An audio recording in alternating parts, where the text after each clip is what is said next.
Oke,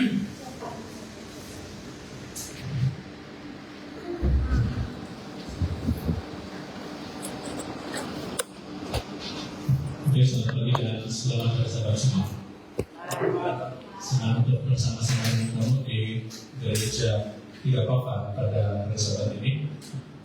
Gereja ini tidak cuma pokoknya kali pas. Kalau pergi ke sebelah sana, memang kali pas. Tapi ini kali pertama saya untuk berada pada hari Sabat. Pada itu berkhutbah. Dahulu bila kita tahun ini bila kita adakan itu baru ini, walaupun masih ada ini ada station di sini. Ini waktu hantar, ya saya ikut bergantar. Ya waktu kita sini dan beberapa kali bawa dengan sebelah. Tapi inilah hal pertama untuk berada di gereja ini pada hari Sabat. Jadi senang untuk bersama-sama dengan kamu. Dan walaupun ada beberapa orang yang tidak dapat bersama-sama dengan kita pada hari Sabat ini, tapi puji Tuhan yang dapat bersama-sama kita ada berkat Tuhan yang besar untuk kita pada hari Sabat ini. Jadi pada hari Sabat ini kami tidak datang sendiri. Saya dan istri tidak datang sendiri. Kami datang bersama dengan keluarga kami dari tempat diri. Oke, dan lewat malam semalam sudah mereka tiba di Padang Barodon. Jadi saya perkenalkan kami punya kawan keluarga kami ini daripada tempat diri. Yang bisa itu Tuan Catherine. Oke, Tuan Catherine dan kita adalah kita Maudin. Kemudian di sebelah dia itu adalah anak mereka. Siapa bernama dia? Kami panggil dia itu. Kita panggil nama dia. Ada orang dia punya ini berarti pada di luar bertugas sebagai seorang dokter di sekarang ini masih bertugas di Australia dokter. Kemudian yang benar seperti itu yang ada anak personal itu menantu keluarga ini Indonesia. Anak yang dulu itu anak buah dia, yang lelaki itu anak dia, yang perempuan di sebelah itu anak dia. Spesial banget ya. Dan berada ini saya panggilnya berada saya. Inilah yang punya keluarga kalau kami di Kota Ruli berikan yang dicari untuk tinggal di tempat mereka. Jadi terima kasih mereka jauh-jauh datang sambut untuk bersama-sama dengan kami bersama-sama dengan kami melawat di gereja pada pagi ini. Biasanya mereka ini bergereja di sekitar Barodin. Barodin dia bekerja dengan sebagai dalam bagian IT di Sabah Mission. Dan itulah saya senang bila mereka bersama-sama dengan kami pada hari Sabat ini. Dan senang juga untuk melihat kamu bersama-sama di gereja pada hari Sabat ini. Walaupun program kita tidak ramai orang, sebabnya sudah dinyatakan tadi. Tapi kalau misalnya saya tidak pasti, kalau ada makluman yang diberikan kepada kamu oleh pastor daerah, kita buat seminar sebentar, dan itu sampaikan. Tapi tidak pasti kalau ada yang datang bersama-sama dari daerah yang lain. Kita tidak pasti ada apa yang berada. Jadi kita yang ada di sini sebenarnya tidak benar. Jadi siapapun yang ada, kita akan ambil mungkin dalam sejam untuk melihat satu bahagian yang kita jarang sebut, yaitu bahagian roh nubuat, terutama mengerti bagaimana untuk mengerti roh nubuat itu dalam kehidupan kita pada hari ini. Pada pagi ini, saya senang untuk berkongsi satu message daripada firman Tuhan, khusus daripada buku Imamat. Salah satu buku yang paling sebar untuk dikhotbahkan adalah buku Imamat. Karena di dalam buku Imamat ini tidak terlalu banyak cerita, okay? Yang banyak adalah peraturan. Jadi kalau kamu ingat Imamat pasal ke-11, okay? Itulah peraturan yang paling kita sebenarnya ingat. Jadi ada banyak peraturan di dalam buku Imamat. Itu sebab susah untuk mau ceritakan daripada buku Imamat, bukan daripada buku Imamat, karena kita hanya ada peraturan di sana. Tetapi kalau saya boleh lihat dalam buku Imamat itu, sebenarnya ada dua cerita yang pendek. Oke, dua cerita yang beda. Yang pertama adalah bagian awalnya, dan yang kedua adalah bagian ujungnya. Dan kali kalau saya ada masalah dengan kata kerja, saya akan share yang bagian yang satu lagi. Sebab satu cerita ini cukup untuk pada hari ini, tapi kita tidak mau terlalu panjang. Jadi satu cerita kalau saya bawa pada masa-masa lengkap, saya janji. Yang bagian kedua ini saya akan ceritakan kepada kamu. Dari bagian pertama daripada buku Imamat itu menceritakan, saya katakan dia sebuah cerita yang memberitahu kita suatu pelajaran yang besar di sana. Jadi ini yang saya mau bawa kita lihat pada hari ini. Tapi sebelum itu mari kita berdoa, mari kita berdoa. Bapa di surga, pada waktu ini kami siap untuk belajar firman Tuhan, berhati dan pikiran kami, dan fokus kami pada Tuhan dan Tuhan saja. Dalam nama Tuhan sudah berdoa. Amin. Saudara-saudari, saya katakan ini adalah satu cerita kerana ia bermula dengan perkataan pada suatu hari. Oke? Ya, satu cerita. Sebab ia bermula dengan perkataan pada suatu hari. Di banyak bahagian buku Imamat yang lain tidak ada bahagian pada suatu hari ini. Dia sebut tentang hukum. Jadi Imamat pasal 10. Jadi oleh karena buku Imamat ini banyak hukum, banyak peraturan, maka cerita dia pendek-pendek saja. Tetapi cerita itu menekankan betapa pentingnya hukum yang seperti ini. Pada suatu hari kita tahu tentang dua orang ini, dan kemudian apa yang mereka lakukan, dan ayat itu katakan mereka persembahkan kepada Tuhan. Tetapi ini baru ayat pertama, Imamat pasal 10. Perhatikan dalam ayat kedua cerita itu berakhir begitu saja, tetapi dengan rajin. Perhatikan ayat kedua, Imamat 10 ayat kedua katakan, tiba-tiba Tuhan mengirim api yang membakar mereka sehingga mati di situ juga di dalam kemah Tuhan. Habis cerita. Sedangkan ceritanya dua ayat satu cerita. Oke? Dia kasih cerita tentang dua orang yang ada dalam hidup. Mereka bawa kobaran api, kemudian sementara mereka mempersembahkan kepada Tuhan, Tuhan hantar api dan mereka mati di situ juga di dalam kemah Tuhan. Full stop, habis cerita. Itu saya katakan dalam buku Imamat cerita dia pendek, oke?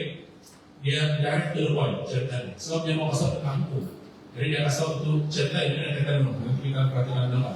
Tetapi saudara-saudari, kalau kita lihat cerita ini hanya seperti itu saja dan dia berakhir begitu saja, kita akan ada satu kesimpulan yang tidak matang, oke? Yaitu bahwa Tuhan itu adalah Tuhan yang kejam. Apapun kesalahan mereka, mungkin Tuhan patut bagi masa, Tuhan patut bagi ulang, tetapi tidak. Tuhan tidak bagi ulang, dan Tuhan dia terus hukum mereka dengan mengirim api yang membakar mereka sehingga mati di situ, serta merta mati di situ. Nah, ini adalah kesimpulan yang tidak matang yang kita akan peroleh bila kita baca terhadap dua ayat ini saja. Dan malamnya dalam buku Imamat itu ceritanya pendek. Sebab dia tidak mau banyak cerita, dia mau beritahu itu. Jadi kita perlu cari tahu dalam konteks buku Imamat yang penuh dengan hukum dan peraturan. Sekarang kita perlu cari tahu kenapa perkara ini berlaku, dan akhirnya yang lebih penting adalah bagaimana perkara ini memberi penjelasan ataupun mengajar kita untuk hidup sebagai umat Tuhan pada hari ini. Bagian yang lebih penting. Jadi kalau kita mau pulang pada hari ini, inilah kita punya yang kita mau bawa pulang. Kenapa? Apa yang ada dalam buku Imamat tentang cerita ini yang perlu saya pelajari. Oke? So, untuk lebih paham cerita ini, kita perlu lihat daripada beberapa bagian dari dalam kita supaya kita tahu yang sedang berlaku. Yang pertama, mari kita lihat siapa Nadab dan Abihu ini, siapa mereka dan apa yang mereka lakukan. Jadi kita pergi kepada buku yang lebih awal, buku Keluaran. Di sana kita diceritakan dalam pasal 6 ayat 22, kita diceritakan seperti ini. Harun berkawin dengan Eliseba. Eliseba melahirkan Nadab, Abihu, Eleazar dan Itamar. Nah, saya ingin bagi poin di sini. Di dalam Alkitab, bila nama seseorang itu, terutama bila disebut tentang anak-anak, bila nama mereka mustahil disebut, terutama bila dikatakan dilahirkan, ataupun anak kepada dikatakan. Kamu notice dia punya cara dia susul. Dalam cerita ini dia susul nada Abihu, Eliezer dan Itamar. Kamu notice itu adalah nomor 1, nomor 2, nomor 3, nomor 4. Kebiasaan penulisan bahasa Ibrani adalah seperti itu. Jadi siapa yang first tersebut dialah itu yang pertama. Nada Abihu, Eliezer dan Itamar. Jadi daripada yang ini kita tahu bahwa nada dan Abihu adalah anak nomor 1 dan nomor 2 kepada Harun. Kita tanya soalan ini, siapa Harun? Oke, Harun adalah imam. Kalau kita tidak ingat siapa Harun, Harun adalah abang kepada si Musa.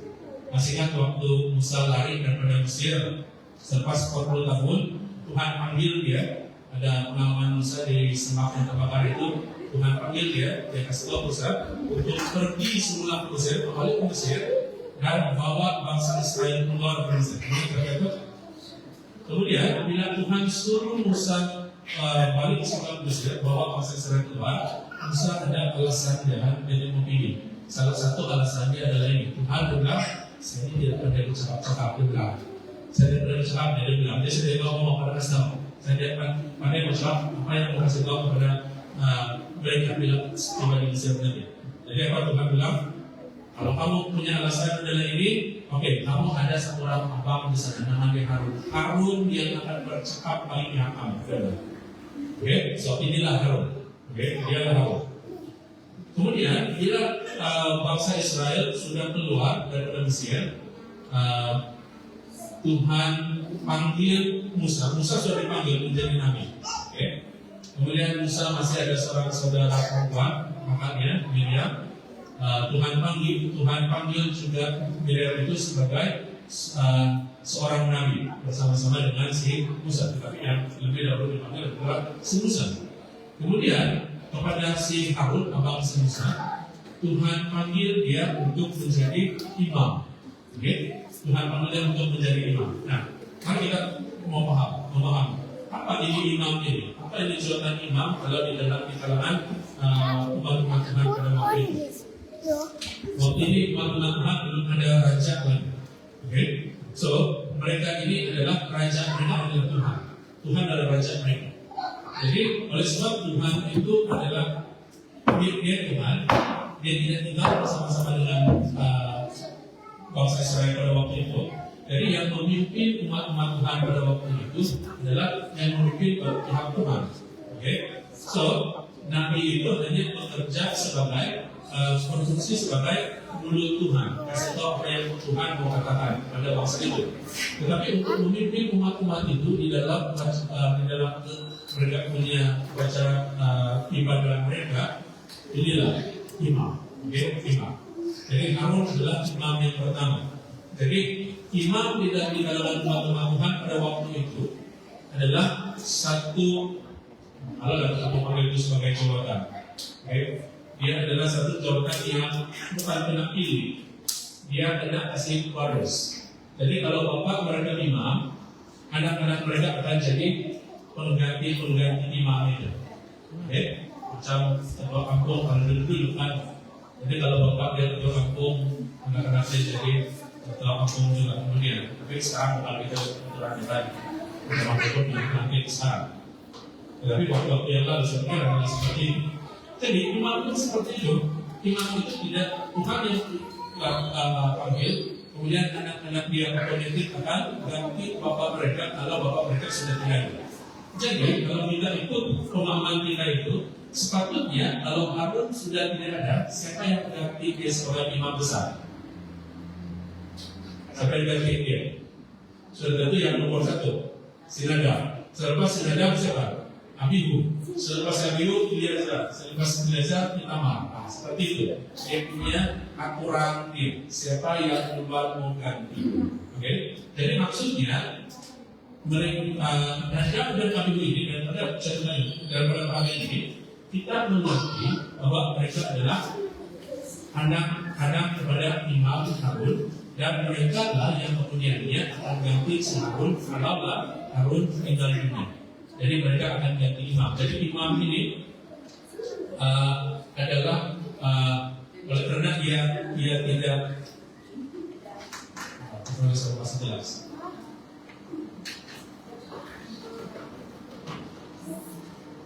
Tuhan panggil Nabi, tetapi bila imam dipanggil oleh Tuhan, imam itu akan diurapi dengan minyak, untuk menandakan panggilan Tuhan itu.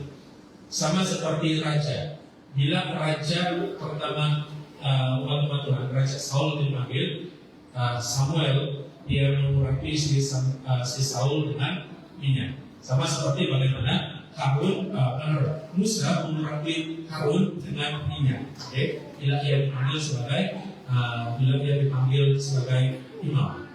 Dan ada upacara khusus untuk mau kasih uang minyak kepada yang dipilih oleh Tuhan ini. Jadi dalam arti kata lebih mudah, Nadab dan Abihu ini lahir dalam keluarga yang pasti dikenali di kalangan umat Tuhan. Satu. Dan kedua, mereka dipanggil secara khusus oleh Tuhan untuk tujuan yang tertentu untuk umat Tuhan dan untuk pekerjaan Tuhan itu. Maksud lebih mudah adalah mereka ini adalah orang-orang yang penting di kalangan umat Tuhan pada waktu itu. So ini Nadab dan Abihu. Nomor satu kita sudah tahu siapa mereka. Kita pergi lebih lanjut. Kedua, dalam Keluaran pasal 24 ayat 9 hingga ayat 11 kita diceritakan satu cerita ini yang banyak orang miss. Kenapa saya katakan banyak orang miss? Sebab banyak orang tidak baca penuh itu cerita. Kita baca. Selepas itu Musa, Harun, Nadab, Abihu dan 70 orang pemimpin itu mendaki gunung, lalu mereka menampak Allah Israel. Jadi banyak kali kita berpikir bahwa bila sebut tentang Gunung Sinai, bila mereka naik gunung ini Gunung Sinai maksudnya. Jadi bila mereka naik gunung, bila kita sebut Gunung Sinai, banyak kali kita selalu berpikir ini adalah Musa saja yang naik Gunung Sinai. Kamu ingat cerita yang Tuhan bagi Israel 10 itu di Gunung Sinai. Kamu ingat waktu bila Musa turun daripada Gunung Sinai, dia punya wajah bersinar-sinar, katakan. Itu daripada Gunung Sinai. Jadi banyak kali bila kita bercakap tentang Gunung Sinai, kita selalu berpikir hanya si Musa yang ada naik Gunung Sinai.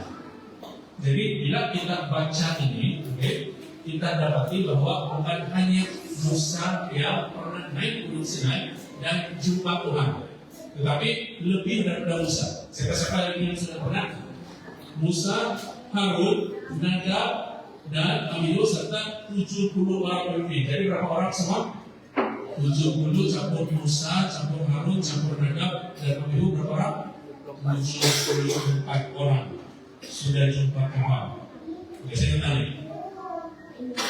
siapa di antara kamu yang pernah jumpa Tuhan? Yang betul-betul jumpa Tuhan? Ada kan pernah dicakap saya sudah jumpa Tuhan?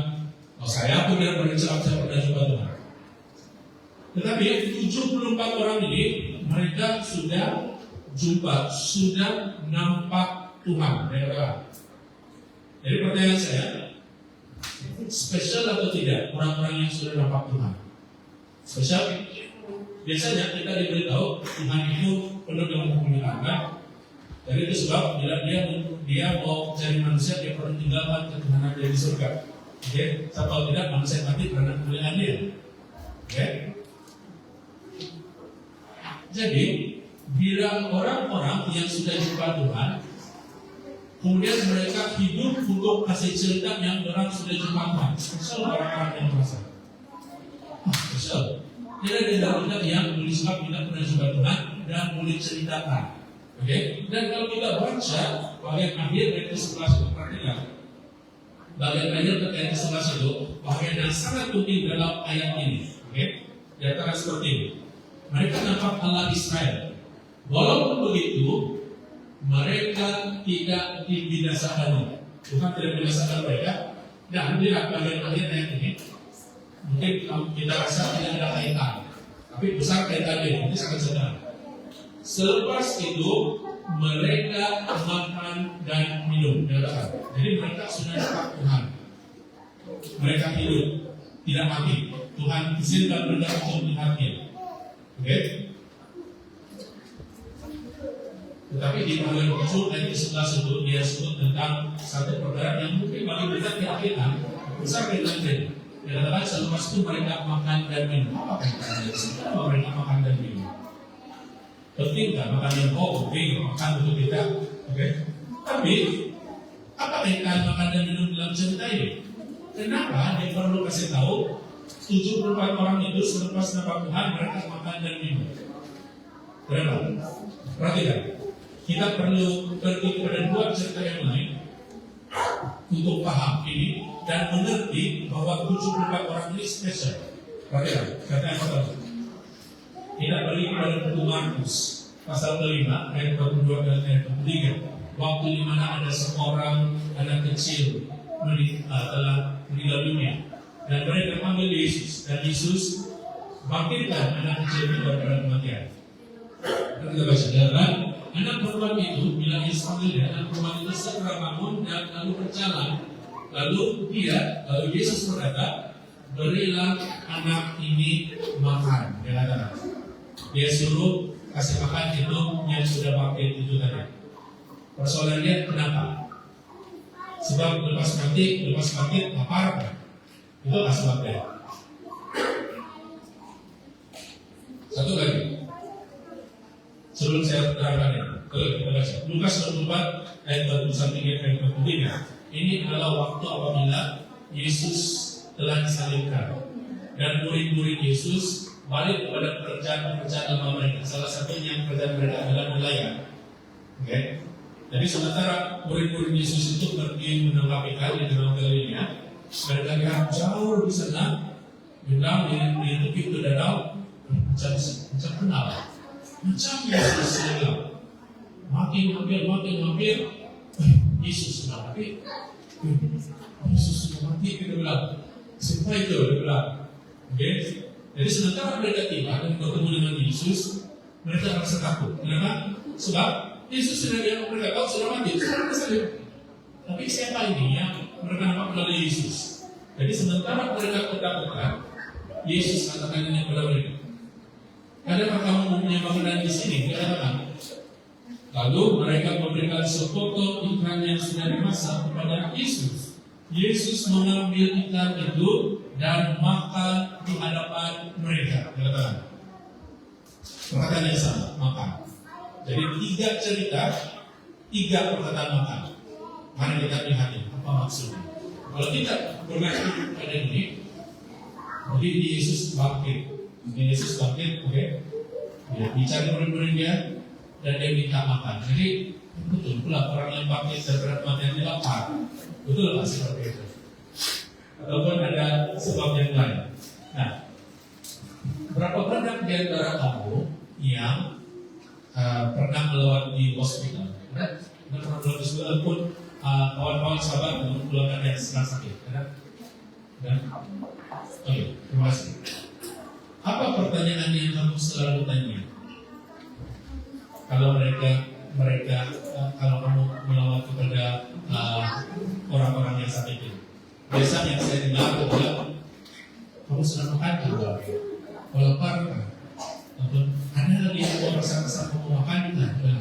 Lepas itu bilang orang yang kita lawat itu, kalau dia makan, kita rasa senang hati. Kenapa? Sebab kalau kita nampak orang yang sakit makan, seolah-olah orang itu oke, kan? Sebab dia mau makan.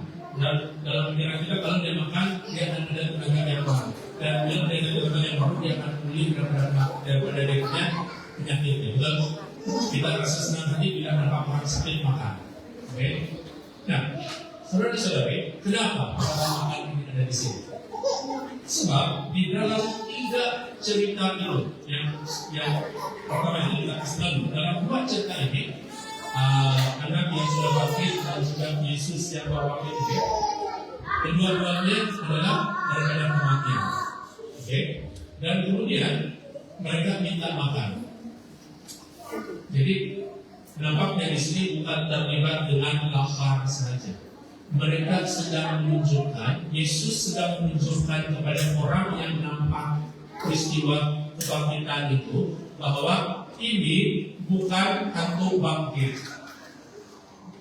Sebab hantu tidak makan nasi, hantu tidak makan ikan goreng. Itu apa hantu makan? Belum bisa dengar yang orang kasih takut hantu sudah. Belum bisa dengar orang yang makan hantu lah.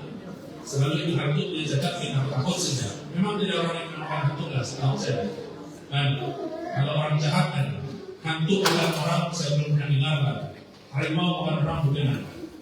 Jadi Yesus sebenarnya mau kasih tunjuk bahwa yang dibangkitkan itu adalah orang yang benar-benar orang yang sebenar, bukan roh dia, bukan hantu, tetapi orang sebenar yang perlukan makan sebagai sebahagian daripada mereka punya aktiviti untuk hidup mereka, sama seperti orang sakit yang kita senang kalau kita bawa makanan dia makan, kita senang besok kita datang boleh bawa makanan yang sama.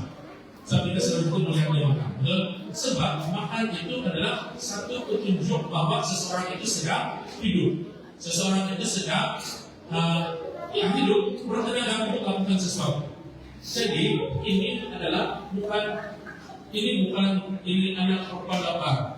Ini bukan ayat yang mau kasih bukti bahwa tidak perlu jadi vegetarian. Yesus makan ikan, bukan.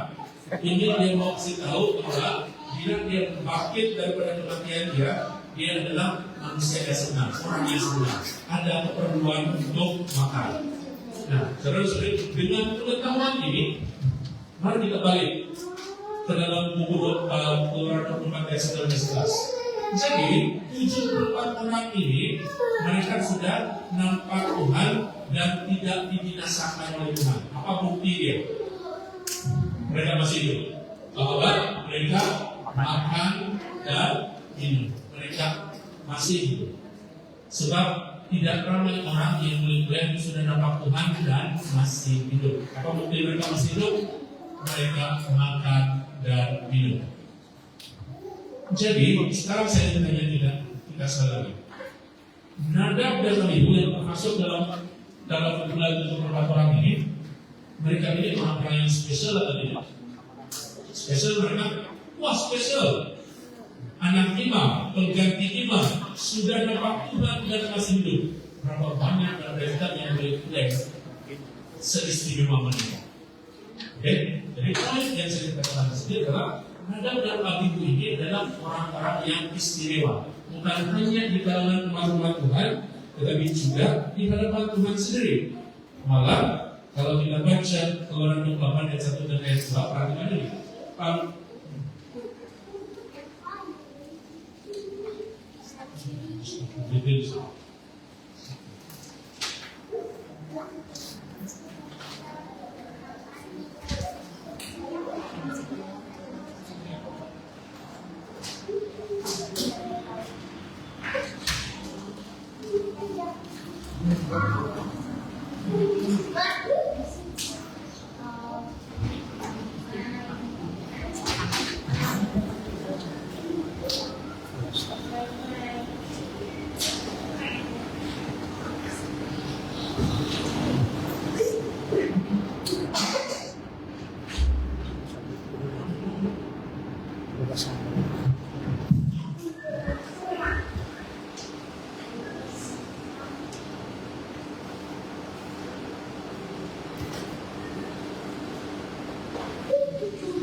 Dalam Keluaran 28 ayat 1 dan ayat 2 yang katakan seperti ini. Panggillah abamu Harun, ya Tuhan berbicara kepada Musa. Panggillah abamu Harun dan anak-anaknya, Nadab, Abihu, Eleazar dan Itamar. Khususkanlah mereka dari kalangan umat Israel supaya mengabdikan diri kepada sebagai imam. Mereka buatlah pakaian imam untuk abamu Harun supaya terhormat kelihatannya. Bukan saja mereka di orang-orang yang spesial, istimewa, tapi orang-orang yang dihormati. Oke? So, perhatikan mereka ini adalah orang-orang yang informasi di kalangan umat-umat Tuhan. Persoalan saya adalah, kalau Nadab dan Abihu mereka ini tergolong sebagai orang-orang yang istimewa di hadapan Tuhan dan dihormati di kalangan umat Tuhan, nah soalan saya adalah ini, kenapa Tuhan hukum mereka? Ini cerita awal kita tadi, mereka bawa perkara api, tetapi Tuhan hukum mereka mati di situ serta merta. Persoalan dia kenapa? Kenapa orang-orang yang istimewa, kenapa orang-orang yang dihormati ini dihukum oleh Tuhan sedemikian rupa? Nah, ini bagian terakhir dalam cerita yang kita perlu belajar, saudara-saudara. Kenapa Tuhan hukum mereka? Sekarang, mari kita baca cerita itu dalam kepenuhannya untuk tahu sebenarnya apa yang sedang berlaku di sana. Imam Matius pasal 10 ayat yang pertama. Mari kita baca. Pada suatu hari Nadab dan Abihu anak-anak Harun membawa perkara masing-masing dan mengisinya dengan bara api. Mereka membungkuk kemenyan atas bara api itu, lalu dikatakan, dengan demikian, ini ayat bagian ayat yang saya baca tadi. Dengan demikian, mereka mempersembahkan ke hadapan Tuhan api yang asin yang tidak diperintahkan Tuhan kepada mereka. Ini bagian yang kita tidak tahu tadi. Kita cuma tahu mereka bawa api dan Tuhan hukum mereka. Bagian yang kita tidak tahu adalah mereka bawa api yang asin. Persoalannya dalam kisah baca ini, apa maksud api yang asin itu? Apa maksudnya? Saya tanya kamu. Kamu memasak di rumah menggunakan dapur gas, betul? Ada yang pakai kayu api, masih pakai kayu api juga. Oke, persoalan saya ini, apa beza? Kamu di gudang kan? Ini di gudang. Di apa gudang? Apa beza api yang ada di gudang yang kamu guna dengan api yang kami guna di Kota Baru? Ada beza kayak api? Ataupun api yang kita peroleh? Ada beza kayak api? Ada beza kayak api? Sama saja tampilan. Api yang dari tempat kulit kan udah sama. Api yang pada Baru udah besar. Api yang di gudang udah besar. Apa bezanya api? Kalau kita taruh di kertas, tidak tentu boleh bakar ke kertas. Apa beza api? Apa beza api yang sebenarnya adalah api yang asin di sini? Oke?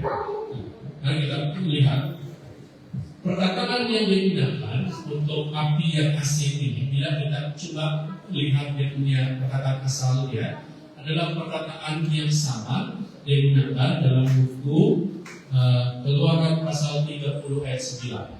Oke, bila disebut perkataan asin di sana digunakan perkataan yang sama dalam bahasa asal Alkitab dalam ayat 9 di mana disebut seperti ini. Di atas mezbah ini, oke, nah ini adalah mezbah korban bakaran, oke.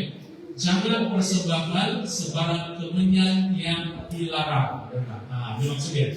Jadi bila dia katakan yang asin itu dalam cerita yang lain dia kasih tahu yang dilarang. Jadi yang asin itu adalah yang dilarang. Maksudnya jangan guna ini api di sini, sebab api ini dilarang. Api ini bukan untuk penggunaan di sini. Oke? Saya ceritakan kepada kamu dari mana itu api. Oke? Di dalam rumah Tuhan itu, dalam bait suci Tuhan itu, kamu pernah dengar ada satu peralatan yang ada di sana yang dipanggil sebagai kaki lampu. Oke? Kaki lampu ini ada 7 cabang.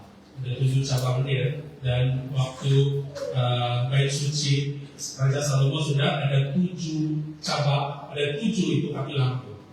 Oke? Dan kaki lampu ini menurut tradisi umat-umat Tuhan, di ujungnya ada lilin-lilin, oke? Lampu itu sendiri. Jadi pada ujungnya itu lilin itu ada api, api. Dan menurut tradisi orang-orang Yahudi, api ini bukan datang daripada api dapur gas kita. Nah ini beza. Bukan datang daripada mancis, bukan datang daripada lighter. Menurut tradisi orang Yahudi, api ini mereka pelihara terhadap api yang pertama yang datang bila Tuhan kasih bakar itu korban. Bila mereka mempersembahkan korban yang pertama di bait suci itu sendiri. Jadi ini adalah api yang dipelihara oleh imam-imam itu sepanjang waktu mereka berada di dalam bait suci itu. Itu sebab ada 7 cabang. Jadi kalau satu terpadam, cepat-cepat mengambil api dan sedang sehingga nyala sudah tidak terpadam sebelumnya. Jadi ada orang tanya, kalau mereka pindah-pindah cuma mereka bawa api, mereka jalan-jalan untuk mengambil api, habis sudah. Gimana? Kan ada teknologi. Kalau teknologi kita sekarang kan pakai macis, tapi kalau tidak pakai macis seperti itu, mereka bawa mungkin perbaraan api itu sendiri. Jadi api itu tidak pernah padam dalam bentuk bara. Jadi mereka membawa itu. Itu sebab bila bangsa Israel itu berpindah, peralatan-peralatan itu kena bawa oleh imam, mereka angkat, mereka pastikan itu api yang sama itu akan digunakan untuk kasih nyala lampu bila tiba di tempat yang baru. Ini tradisinya. Oke? Jadi bila kita tahu apa api yang datang dan yang dibenarkan guna di sana, maksudnya kita boleh tahu ada satu api yang asing ataupun api yang dilarang. Jadi maksudnya api yang dilarang itu adalah api yang selain daripada yang asal daripada itu api itu. Jadi itu kalau mereka ada macis waktu itu, tapi mungkin Nadab dan Abihu bilang, tidak ya, suatu saat mobil api itu sama juga, sama seperti api di Tabaruni sama api di kota Arun sama api di Kudat sama saya sebenarnya api sama juga dia bilang. Mungkin itulah yang berada di dalam pikiran Nadab dan Abihu. Sehingga mereka tidak membedakan mana satu yang Tuhan arahkan dan satu yang Tuhan diarahkan. Itu saya katakan buku dibuat penuh dengan peraturan dan hukum. Kalau hukum itu katakan seperti ini, yang harus dilakukan seperti ini. Jadi itu maksud itu api yang asing itu, api yang dilarang oleh Tuhan, api yang bukan sepatutnya berada di sana. Sebab mereka ambil itu api daripada sumber-sumber yang lain. Itu sebab Tuhan hukum mereka. Waktu jam juga Tuhan kan, pasal-pasal api pun hukum mereka adalah ada 2 perkara yang harus kita perkenalkan. Satu adalah mereka sudah tahu ini peraturan, tapi mereka lakukan juga. Kedua, pertimbangan kita adalah ini tidak jumpa dalam kita, tetapi bila kita baca tulisan Ellen White menyebut tentang Nadab dan Abihu adalah orang-orang yang walaupun mereka ini istimewa di hadapan Tuhan, tetapi suka untuk tidak menurut hukum-hukum Tuhan. Saya katakan. Jadi bukan baru satu kali mereka tidak ikut. Berkali-kali sudah orang tidak ikut. Kita tidak tahu sampai yang diceritakan dalam Alkitab, tetapi Ellen White sebut di dalam tulisan ini. Berkali-kali sudah mereka tidak ikut. Sehingga bila mereka ambil keputusan untuk tidak ikut yang ini, dan Tuhan hukum mereka pada saat itu. Nah, saudara-saudara, apa yang kita belajar dari cerita ini untuk kita pada hari ini? Untuk kita pada hari ini adalah ini, dia punya cerita, dia punya pelajaran.